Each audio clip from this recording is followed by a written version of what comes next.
bom demais, né?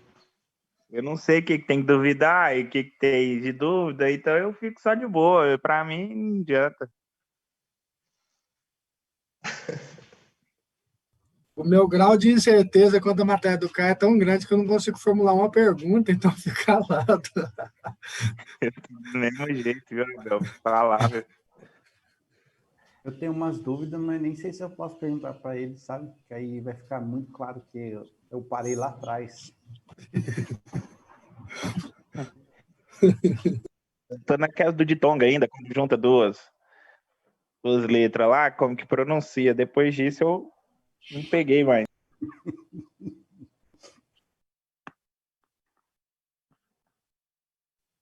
No hebraico eu parei no bet ali, tá ligado? Do alfabeto.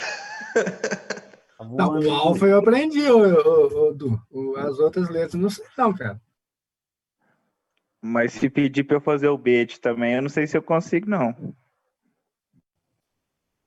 Eu tenho até umas dúvidas também na aula do K, mas os caras parece que comprou a aula, só isso para falar.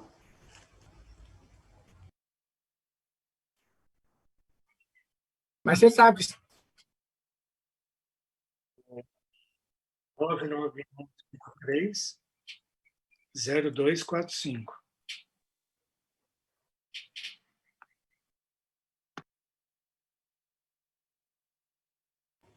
Mas a ideia de sermão a gente tirou bastante, né?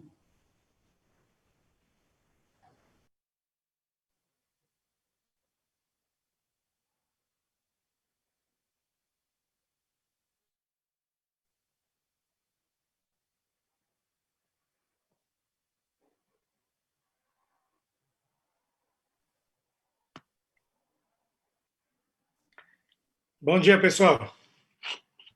Bom dia, reverendo. Bom dia. Bom dia, reverendo, professor. Desculpa aí o atraso. No intervalo das aulas, eu fui fazer uma ligação, negócio de um exame médico, que era para ser 1 minuto e meio.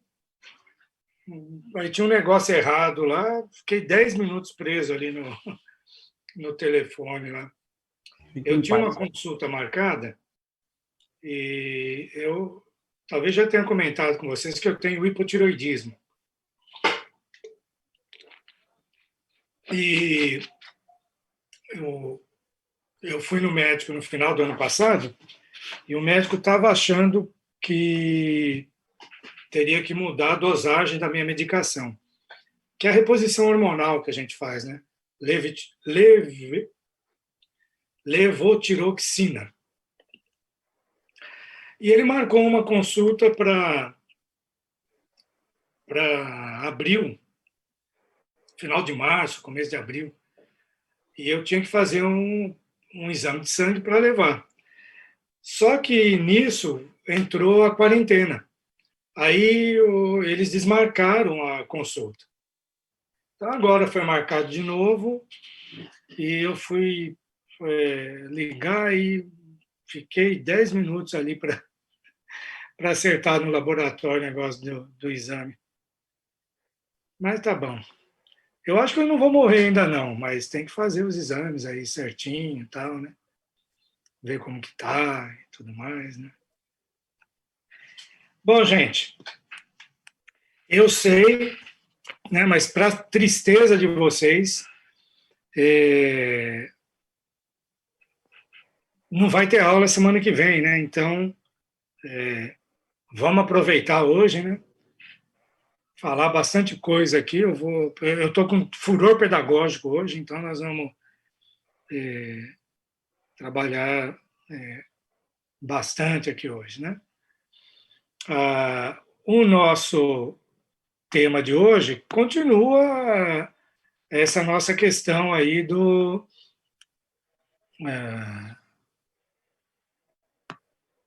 de como está funcionando o papado e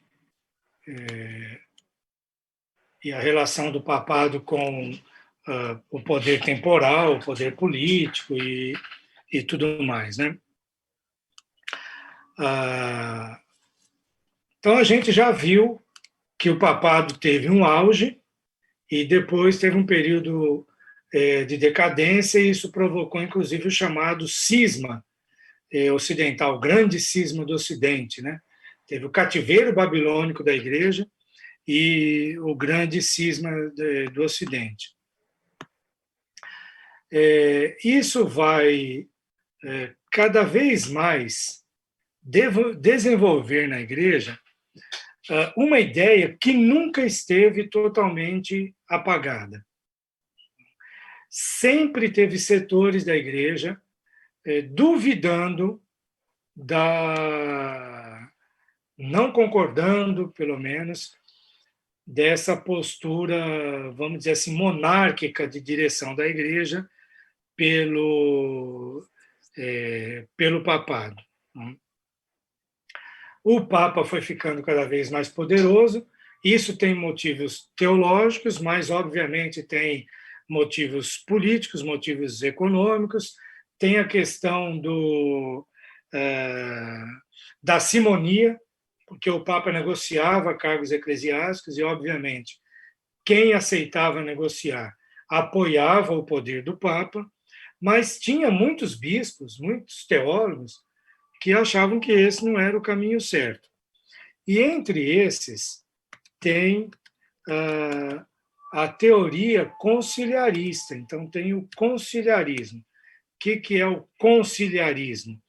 É a ideia de que a Igreja deve ser dirigida pelo concílio. Vamos lembrar que isso já estava presente lá no Concílio de Nicéia. Então,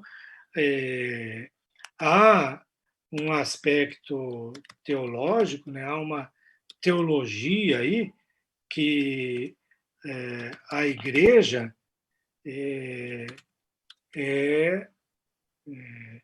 a Igreja é o conjunto de crentes, de fiéis. Então, esses que fazem a Igreja. Então, qualquer um que crê em Jesus Cristo, faz parte da Igreja, tem também algum tipo de autoridade. Então, por isso mesmo, a melhor solução para a Igreja é ser dirigida por alguma forma conciliar, não é delegar esse poder para alguém. Então, essa situação vem se desenvolvendo aí no decorrer da história da Igreja. Quando nós temos esse período do cativeiro babilônico e do grande cisma do Ocidente, nós vamos ter, pelo menos, 3 concílios que vão trabalhar com essas ideias, essas teorias conciliares. Então, a gente tem o Concílio de Pisa, que foi realizado em 1409, quando a gente ainda está vivendo aquele período do grande cisma, e era essa a intenção do concílio, né? Resolver o cisma.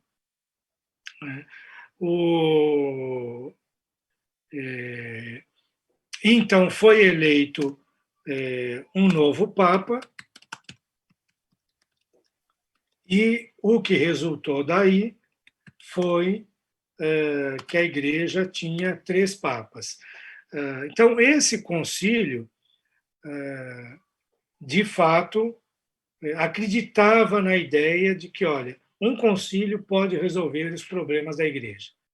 Eram conciliaristas. Não resolveu, a Igreja passou a ter 3 papas. Mas o Concílio de Pisa tomou decisões por reformas na Igreja. Então, a ideia de reformar a Igreja não surgiu só com os reformadores, e o Concílio de Pisa também tomou decisões pela autoridade conciliar, em detrimento, mas deixa eu colocar aqui versus, né, o Papa. Quem tem que ter mais autoridade é o concílio e não o Papa. Então, o Concílio de Pisa trabalhou com essas ideias.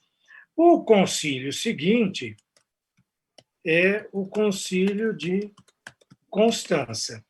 O Concílio de Constança, que começou em 1414, é um concílio que vai também tentar resolver esse grande cisma, essa ideia de a igreja estava com 3 papas, né? Então houve uma tentativa de isolar esses 3 papas. É claro que cada parte acreditava que o seu papa era o papa verdadeiro, então isso era um complicador, e eles então pediram que os 3 papas renunciassem.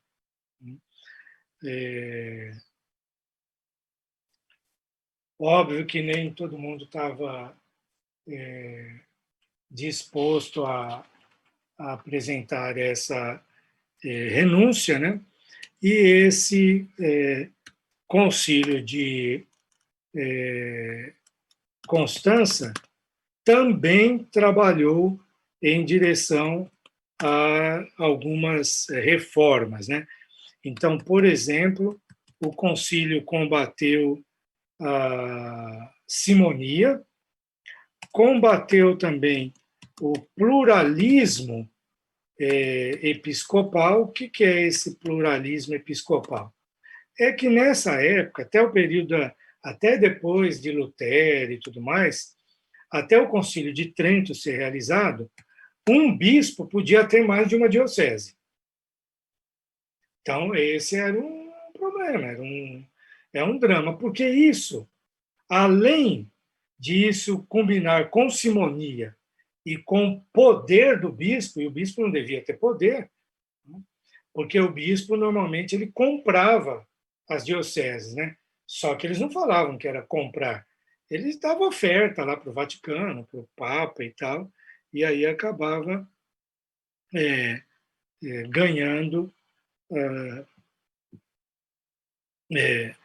2, 3 dioceses a mais.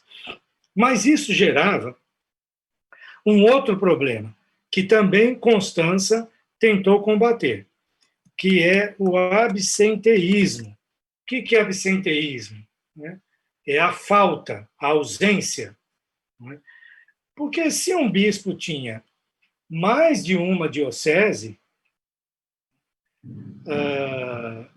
se ele estava presente numa delas, ele não estava na outra ou nas outras. E mais do que isso, muitas vezes o bispo assumia outros compromissos com a estrutura da igreja. E ele, então, deixava de atender a diocese da qual ele era o cuidador, o pastor. Ele recebia lá o salário dele, a renda de tudo que acontecia lá, mas ele não atendia a diocese. Então, o Concílio de Constança tentou já trabalhar com algumas reformas, tentou modificar algumas coisas da igreja. E, nessa época, uma das decisões do concílio, do Concílio de Constança, foi um documento chamado, em latim, Frequens, que não é muito difícil da gente entender. Frequens, ou frequens, de onde vem a nossa palavra frequência. Então, o que é isso aí? o Concílio de Constança exigiu, né, concílios a cada 10 anos. A Igreja deveria convocar concílios a cada 10 anos. E já ficou pré-marcado um concílio para dali 10 anos, que não se realizou, mas se realizou em 1430, o Concílio de Basileia, que já tinha ficado marcado, então, 1430. Todos esses concílios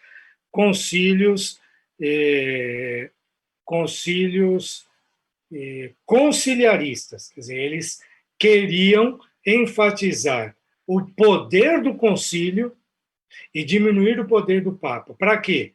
Para que o Papa poderoso, política, econômica, militarmente, não fosse rival de monarcas, de reis, porque o Papa não tem que ter esse poder. Se a Igreja tiver, não é o Papa.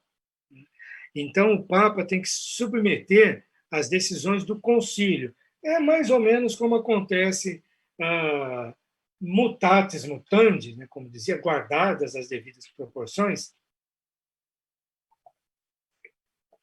mais ou menos como ocorre nos nossos concílios presbiterianos. Você sabe que o presidente do presbitério não tem, de fato, poder de mandar. Na realidade, eu gosto muito do nome que as igrejas presbiterianas em outros países, ou até mesmo no Brasil, como acho que a Presbiteriana Independente, a IPU e outras igrejas reformadas que tem, não tem o cargo de presidente, tem o cargo de moderador. Moderador.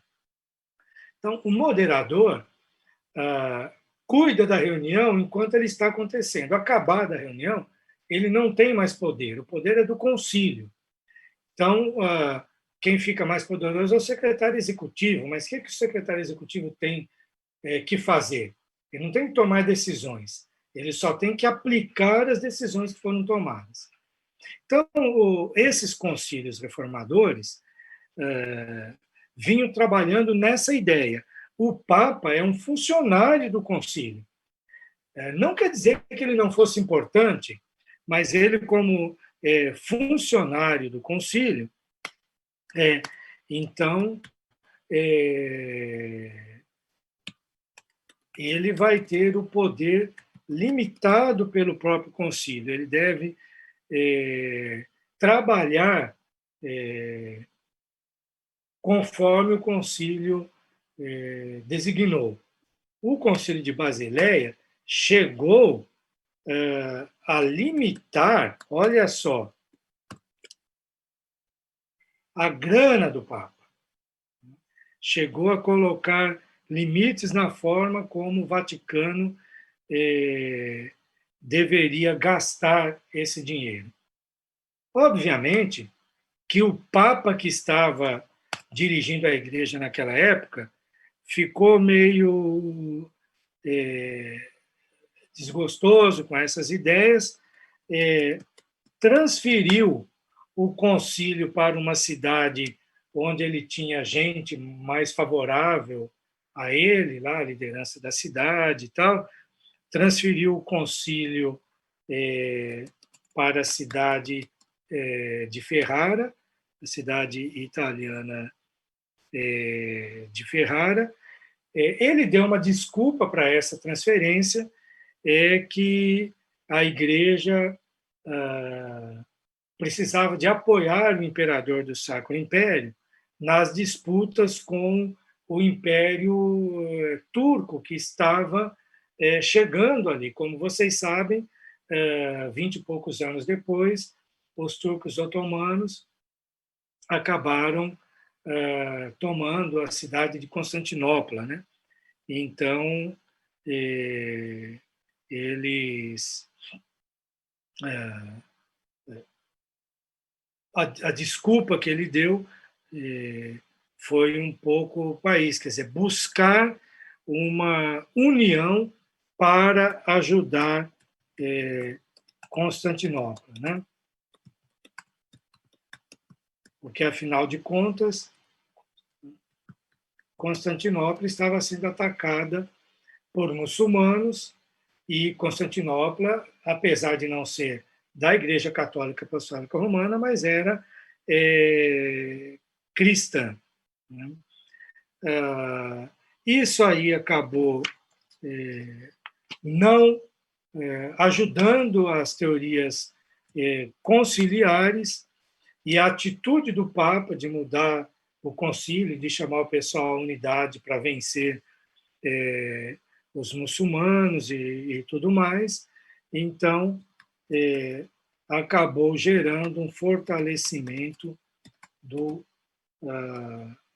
papado, obviamente, versus o conciliarismo, né?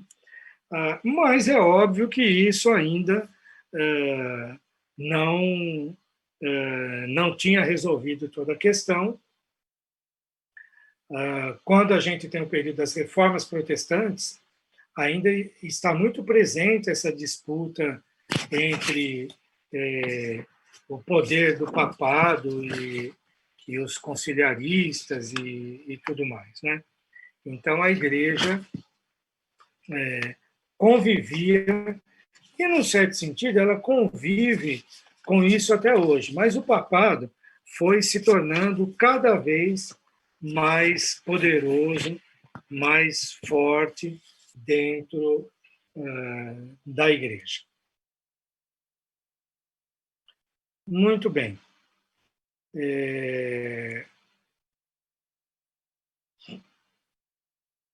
Eu vou dar uma pausa antes de entrar no próximo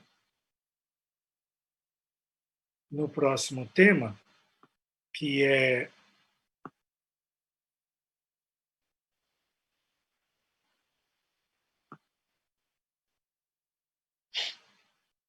são os pré-reformadores, e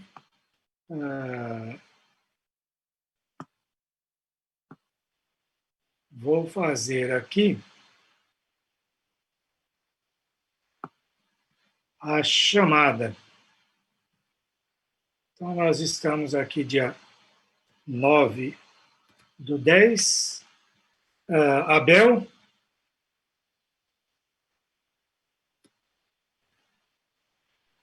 Presente, professor. Eu estou presente, professor Abel. Mas tem 5 minutos que eu falei seu nome? Não, eu estava presente aqui, demorei aqui para abrir aqui, mas estou presente, notando tudo aqui. Anderson?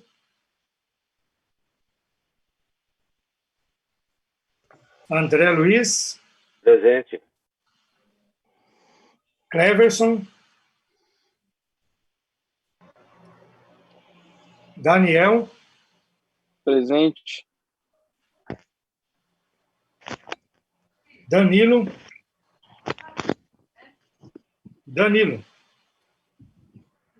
Davi? Presente. Eduardo? Presente, professor. Erasmo? Presente. Felipe? Presente. Guilherme Cardoso? Presente. Guilherme Oliveira?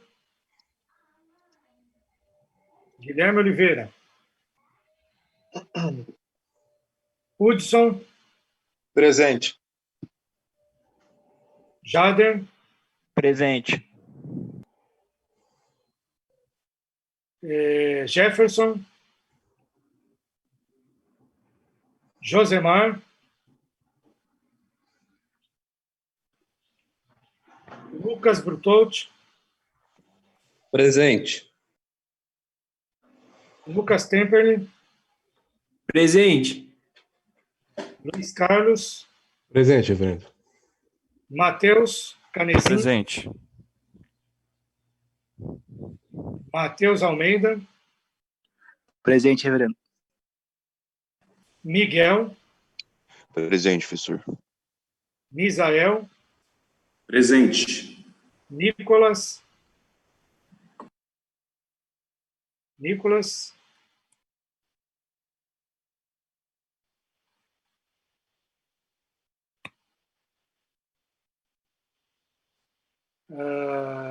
Paulo, Presente, reverendo.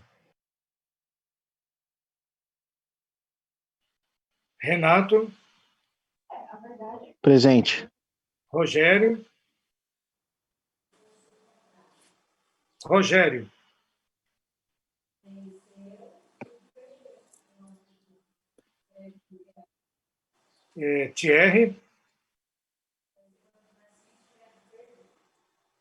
Thierry, Raul, Presente. muito bem.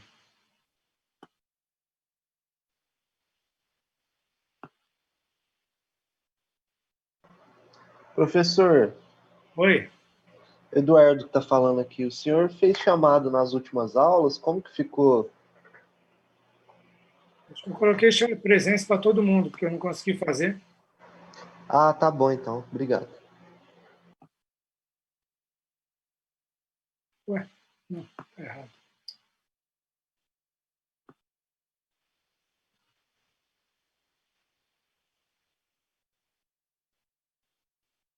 Vocês estão vendo a minha tela aí? O que vocês estão vendo? Estamos sim, reverendo. Tá um horário. cronograma de horário, né? Está o PowerPoint? Tudo preto?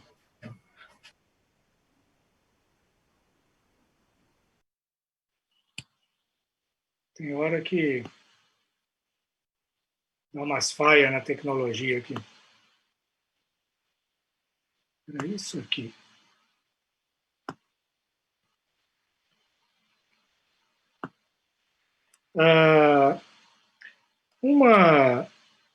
O desejo de reforma na igreja é um desejo antigo. Desde que surgiu o montanismo, lembram quando a gente falou do montanismo? Desde que surgiu o montanismo, nós temos uma disputa pela questão das reformas de algum tipo na igreja. Então, reforma moral, reforma espiritual, surgimento das ordens monásticas que queriam reformar o estilo de vida, trazer de volta a questão da pobreza, a pobreza evangélica. Esses concílios que eu acabei de citar praticaram algumas formas, alguns tipos de reformas, né? Então, sempre teve desejo de reforma. Mas nos 2 séculos antes do século das reformas protestantes, é o período que a gente tem os chamados ali pré-reformadores. E na próxima aula, inclusive, vocês vão fazer uma tarefa, né, que já está agendada aí, sobre os pré-reformadores.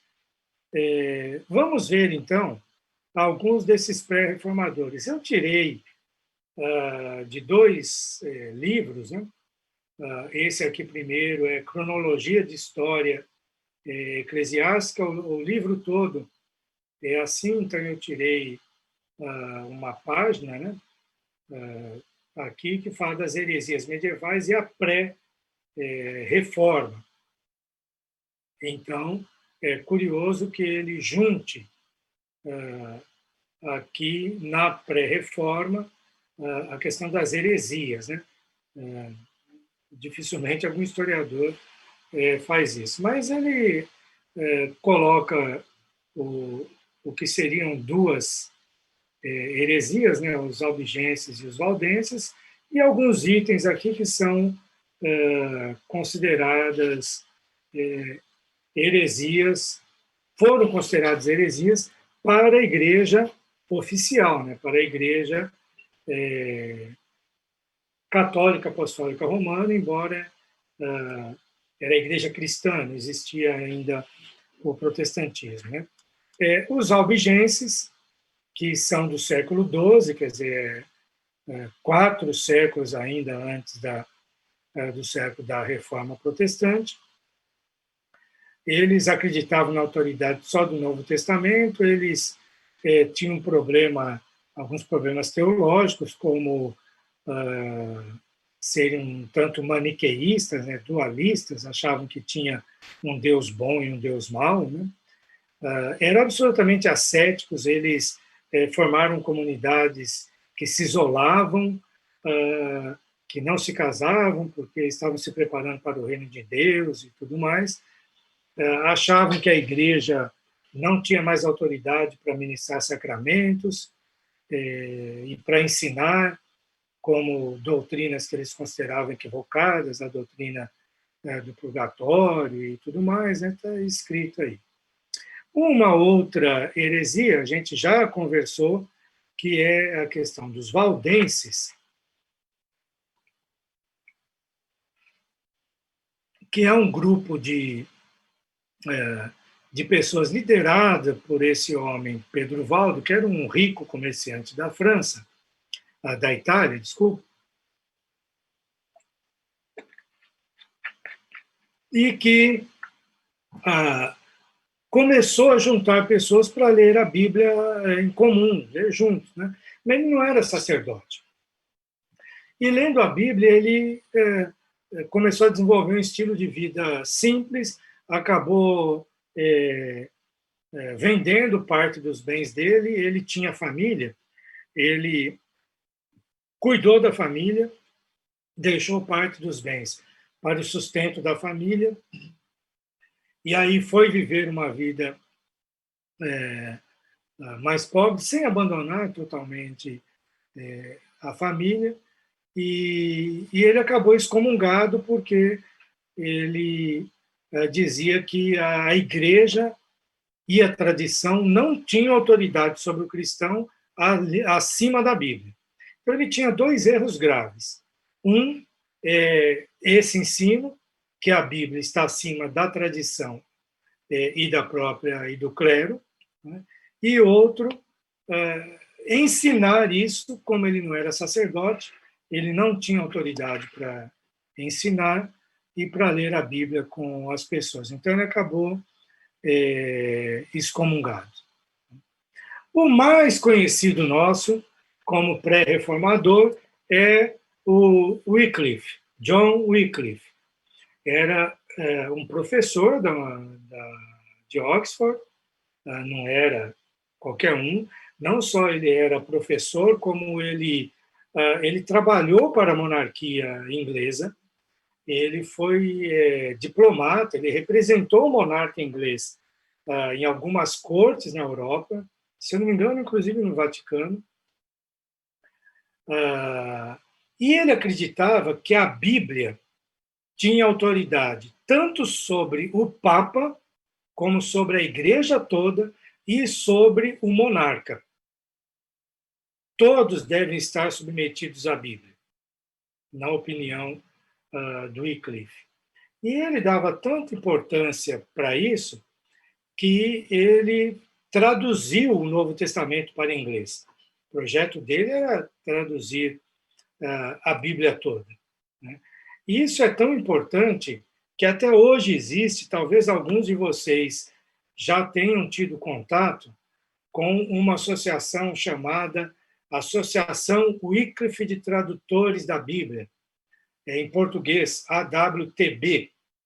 Esse pessoal faz muito curso de formação para quem vai trabalhar, por exemplo, com sociedades ágrafas, né? Sociedades que não têm alfabeto, né? Porque não são letradas, né? Sociedades, por exemplo, indígenas e tudo mais, né? Então, é a Associação Wycliffe.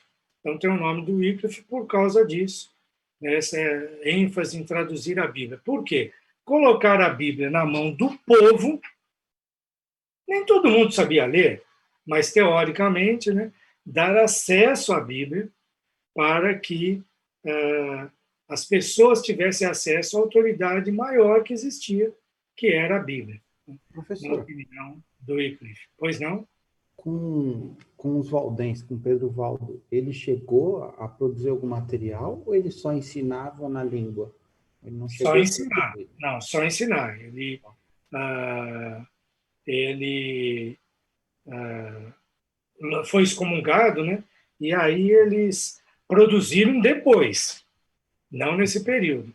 Porque quando eles foram excomungados, um grupo ao redor do Pedro Valdo se retirou do convívio da sociedade, foi viver na região dos Alpes, ali entre a Itália e a França, e aí desenvolveu. E a comunidade valdense existe até hoje. Existe até hoje. Quando teve a reforma protestante, eles falaram assim: nós concordamos com os calvinistas. A nossa teologia é essa aí. Quer dizer, os calvinistas é que têm a nossa teologia. Que nós estamos falando isso já tem 4 séculos, quase 4 séculos, né? Entendi. Então, eles, daí sim, eles produzem. Existe uma igreja valdense até hoje. Existe uma igreja valdense até hoje. Obrigado. Então, o Wycliffe, a partir da Bíblia, ele queria reformar a igreja. Ele tinha outras ideias, né? Ele, por exemplo, ele dizia que a indulgência era um erro teológico, um erro bíblico. Ele também acreditava que o monasticismo estava errado, né? Então, ele queria abolir o sistema monástico, porque o sistema monástico botava as pessoas isoladas da sociedade e devia viver a vida cristã dentro da sociedade. Ele também era contra a doutrina da transubstanciação. Então, ele tinha ideias que a igreja condenou. Depois da morte dele, ele morreu de bem com a igreja. Depois da morte, ele foi condenado por heresia. Os ossos dele foram tirados do túmulo e foram queimados, né? Morreu 2 vezes. Morreu de morte morrida e depois morreu de morte queimada. E ele era um sujeito que acreditava que a autoridade superior sobre a igreja tem que ser o Estado e não o Papa, porque ele acreditava numa igreja nacional. Então, acreditava nisso. Provavelmente, o Wycliffe foi o grande incentivador para a existência de um movimento na Inglaterra chamado Lollardo. Os Lollardos, eles trabalhavam com essa ideia de tradução da Bíblia, de oferecer a Bíblia para o povo. Então, aquele trabalho que o Wycliffe fez, eles apoiaram integralmente. Alguns acham que eles passaram a existir a partir desse apoio a Wycliffe, né? Que o Wycliffe estava fazendo essa tradução, e eles tinham uma prática curiosa de andar pela Inglaterra levando a Bíblia e lendo a Bíblia para as pessoas. Como a maioria era analfabeta, eles viajavam pelas aldeias, pelas cidades e tal, e iam lendo a Bíblia onde eles podiam, iam pregando. Quer dizer, eles também não podiam fazer isso se não fossem ordenados, né, pela igreja. Mas eles viam na Bíblia que tinha coisas erradas na igreja, né?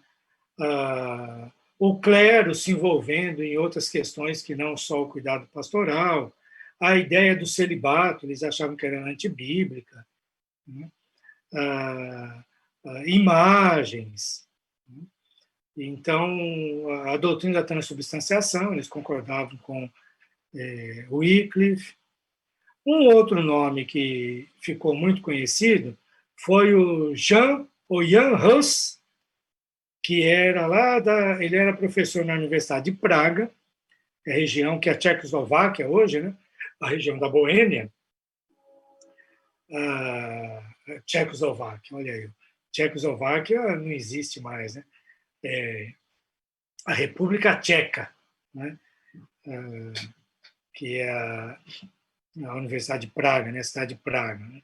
O Hus, você vê que está escrito aqui que ele foi influenciado por John Wycliffe.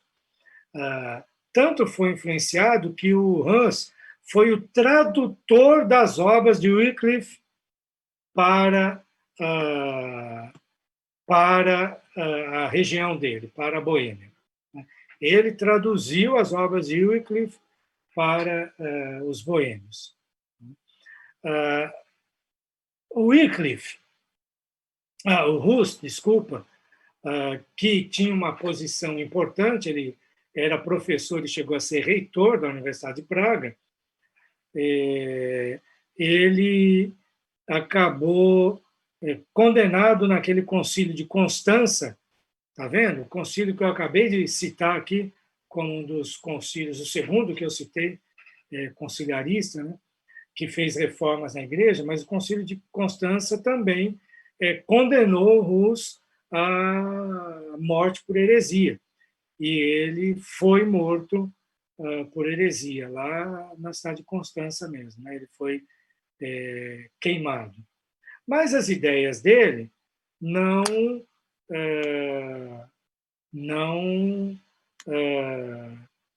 deixaram de existir. As ideias dele continuaram. E continuaram através de quem? Dos chamados hussitas. O Martinho Lutero, 100 anos depois, né, mais de um século depois da morte do Hus, o Lutero foi acusado de ser um hussita. E esses hussitas, então, continuaram.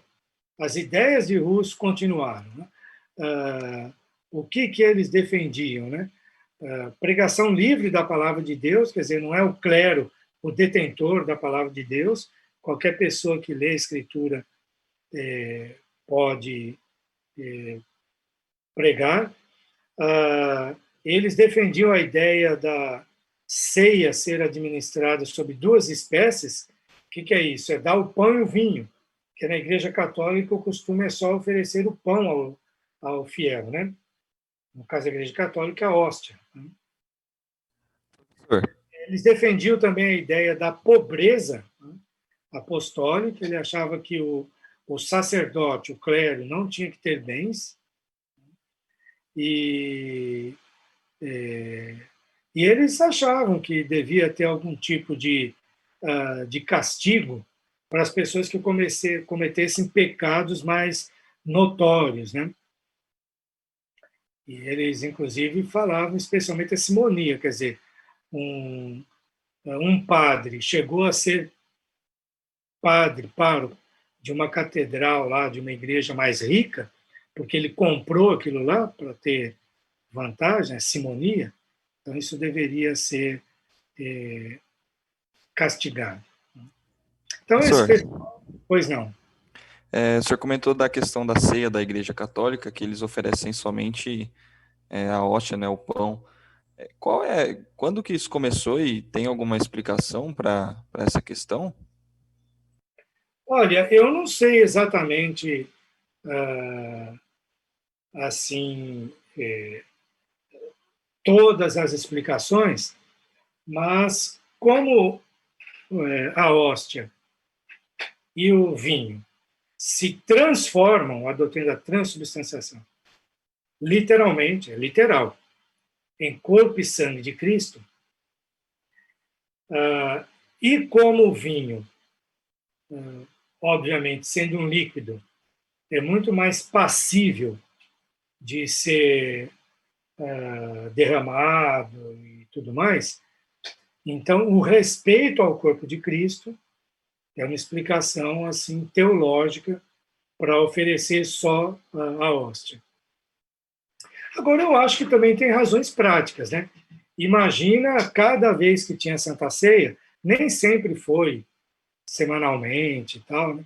Mas cada vez que a Santa Ceia, você tem uma cidade inteirinha lá tomando Santa Ceia, né? Mesmo que você der um cálicezinho ali, haja vinho, né? Para servia todo mundo, né? Eu desconfio que também tem por trás disso essa ideia. E isso começou relativamente cedo na história da igreja. Bem cedo. Antes do ano 1000, com certeza. Antes do 10º século já tinha isso aí.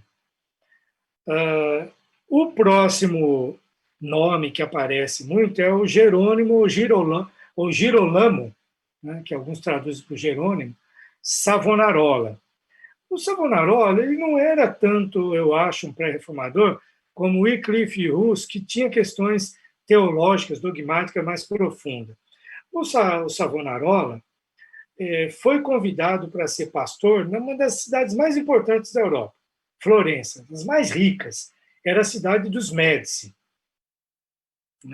que eram a família dos primeiros banqueiros do mundo.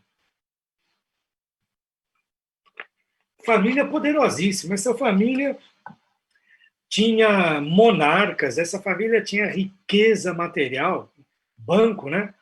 Essa família teve bispos e papas. Então, é uma família poderosíssima. Esse cara foi chamado, com a anuência dos Médici, porque ele era um grande pregador, para ser padre, o sacerdote lá na cidade de Florença. Mas chegando lá em Florença, ele começa a desenvolver ideias de que a igreja tem que se reformar. Mas reformar o quê? Basicamente a vida moral. Então, os sermões dele, cada vez mais, começa a falar contra o luxo e contra a luxúria. Olha aí. Não é à toa que eu estou falando, gente, que é a cidade dos Médicis. Você acha que essa família tão rica, tão poderosa, vocês acham que ela não tinha luxo? Acham também que não tinha luxúria? Então, o cara começa a entrar em conflito com os patrocinadores dele mesmo, né? E ele vai ampliando isso, ele começa a perceber que a igreja toda estava envolvida com essas questões. Simonia, imoralidade do clero. Né? Então, ele começa a criticar isso. E ele avança nessas críticas. Aqui não aparece, mas ele avança nessas críticas. Porque, nesse momento, o rei da França era um rei considerado um rei piedoso.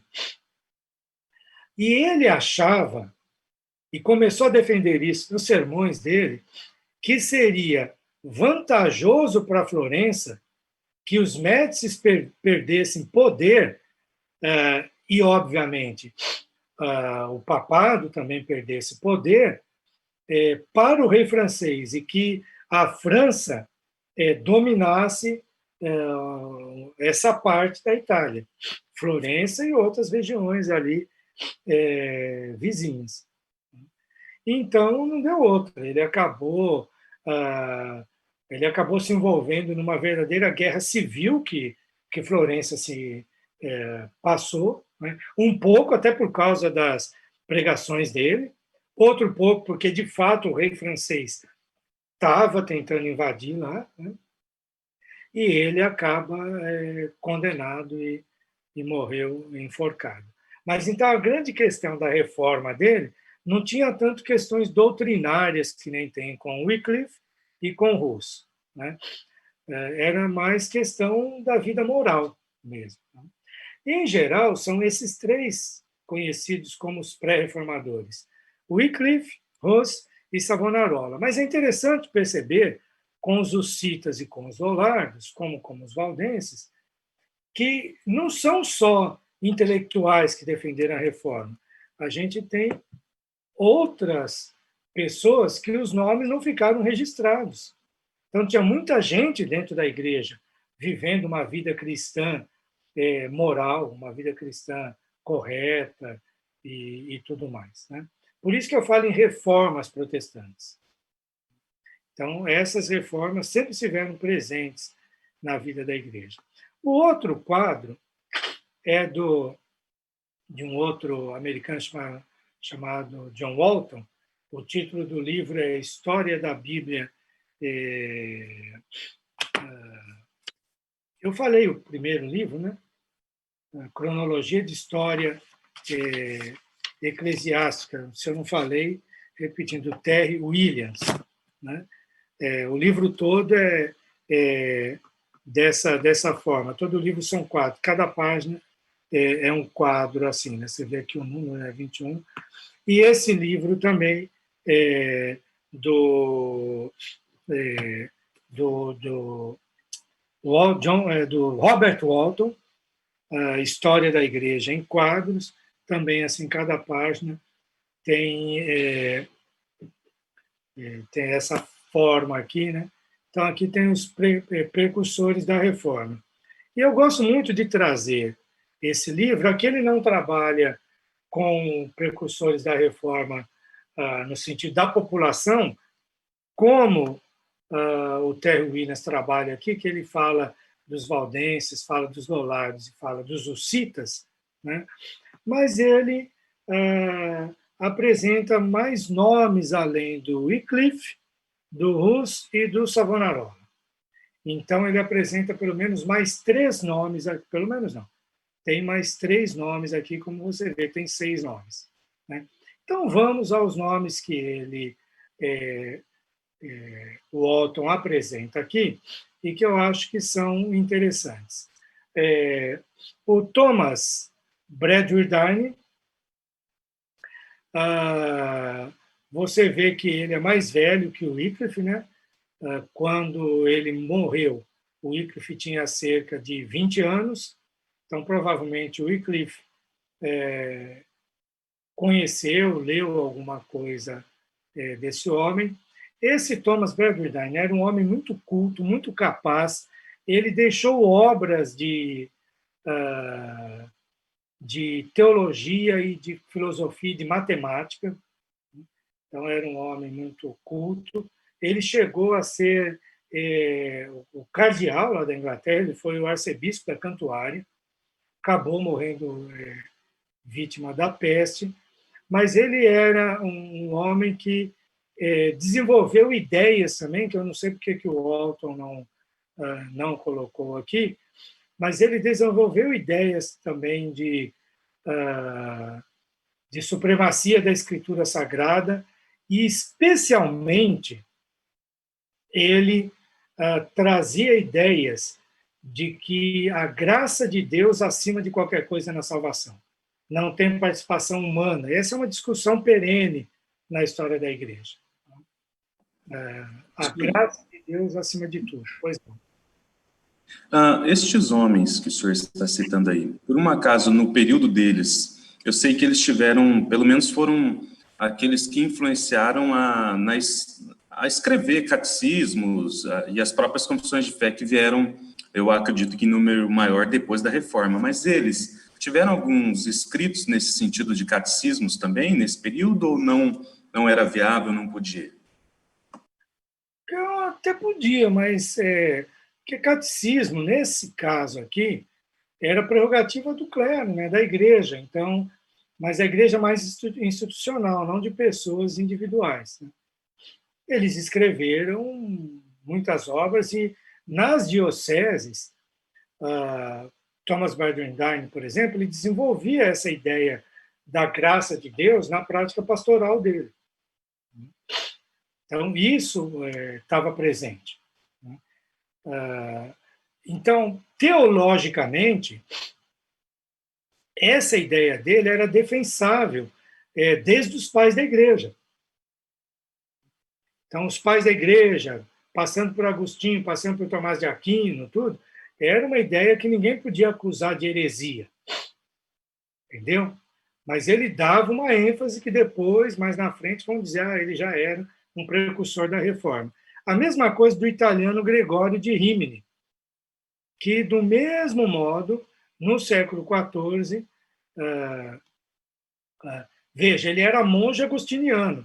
Então, não é à toa que ele vai falar, dar ênfase na graça, porque isso é próprio de Agostinho, né?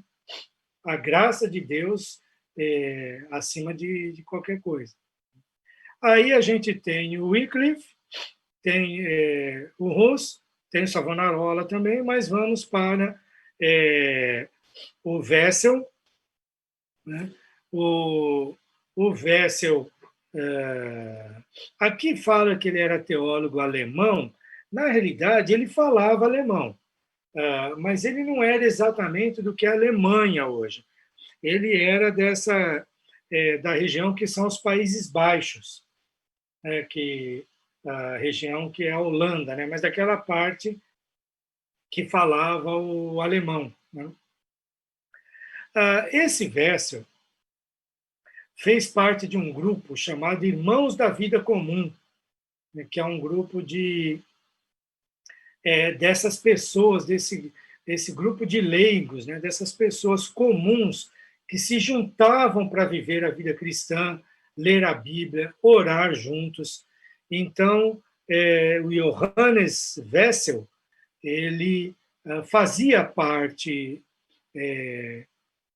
disso. E ele chegou a ser preso por heresia, chegou a ser condenado,